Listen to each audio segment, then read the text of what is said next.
د ولسمشر غني سخت اخطارونه د پاکستان لاسپوڅو او خاینو چارواکو ته دا چې ولسمشر غني څه اخطار ورکړی او تازه یې څه ویلي دي دلته یې له موږ سره په دغه ویډیو کې کتلی شئ. درنو لیدونکو سلام، وخت مو په خیر. ولسمشر غني وایي چاته اجازه نه ورکوو چې بیا د افغانستان الوتکې په کباړ کې پر ګاونډیانو وپلوري.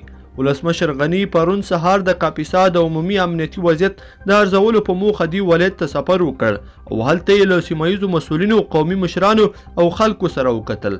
ولسمشر غني په امنیتي غونډه کې د وینا پر مهال وویل سوله به راځي، خو د سولې په نوم د هغو ورانکارو هڅو مخه نیول شوې چې غوښتل یې د افغانستان ملي اردو او نظام وپاشي. ولسمشر غني یو وار بیا وویل هیڅ چاته اجازه نه ورکوو چې د افغانستان الوتکې او نظامي تجهیزات د کباړ په نوم په ګاونډیو هیوادونو وپلوري. دغه راز نوموړي وویل په جمهوري نظام کې د طالبانو پر جذب کار روان دی او موقت او سرپرست حکومتونه ځای نه لري.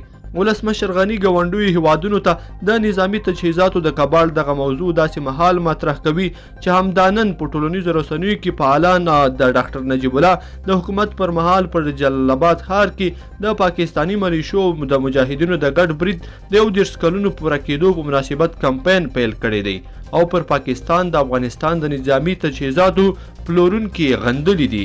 لیدونکو په دې هیله چې دا مطلب به مو راسره تر پایه پورې کتلی وي. که مو دغه ویډیو خوښه شوې ویډیو لایک کړئ د سره او چینل هم سبسکرایب کړئ. تر بلې ویډیو پورې ښه وخت.